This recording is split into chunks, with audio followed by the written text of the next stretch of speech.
Have you ever had a friend just break your trust, betray you, or just flat out ditch you?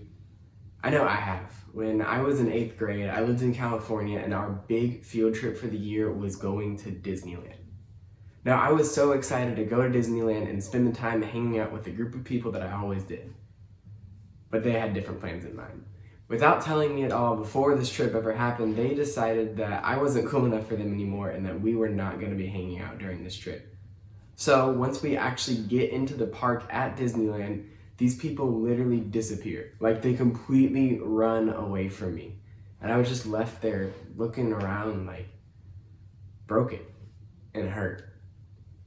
I don't know if you've ever been there before, but it hurts. It is something that is so difficult to understand and to deal with because it feels like the people that you should have been able to rely on, you can't anymore. And if you've ever been there before, let me just say, I'm sorry. Because that really stinks. But let me tell you something else. There is somebody who understands that and who gets that more than anyone else, and his name is Jesus. No matter how bad you have been hurt by your friends, Jesus understands you and he gets you. And do you want to know why? It's because Jesus had a group of people called the disciples that he poured into day in and day out, and he just taught them everything that there was to know. But one of those disciples decided that he was going to betray Jesus for just a little bit of money.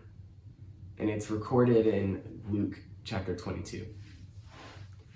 The leading priests and teachers of religious law were plotting how to kill Jesus, but they were afraid of people's reaction. Basically, these people wanted Jesus dead, but they didn't want to cause a scene. Then Satan entered into Judas, who was one of the 12 disciples, and he went to the leading priests and captains of the temple guard to discuss the best way to betray Jesus to them. So Judas decides to betray Jesus for a little bit of money. And then a little bit later, he actually gets to carry this out. Judas basically leads an angry mob to Jesus, and it all kind of comes to a point in this verse.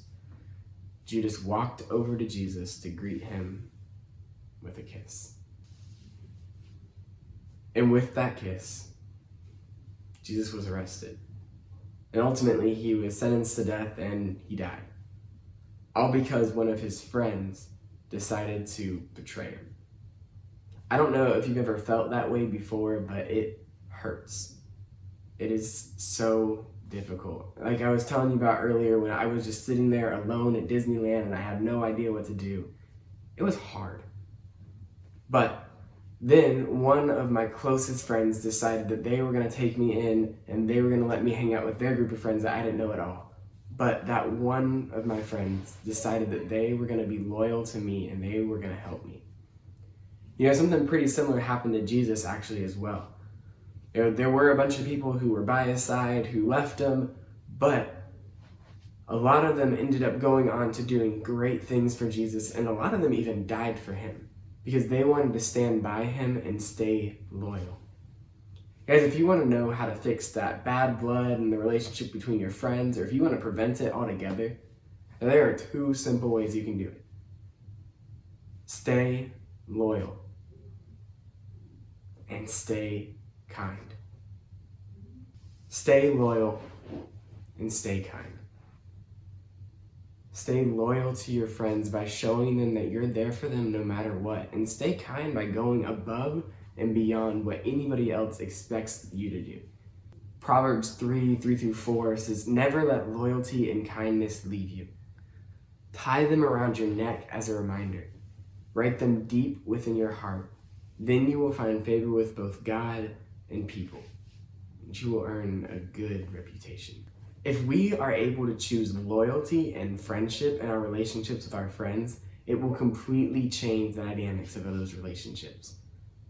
You'll go from friendships that are okay to friendships that are incredible. Because for a quick moment, you could look cool and you could throw your friend under a bus or stab him in the back because it gets you something in the moment. But let me ask you this question. Would you rather that moment of pride or that moment of bliss, or would you rather a lifetime of friendship, of holding each other up and supporting each other no matter what? I know which one I would want, but it's your choice.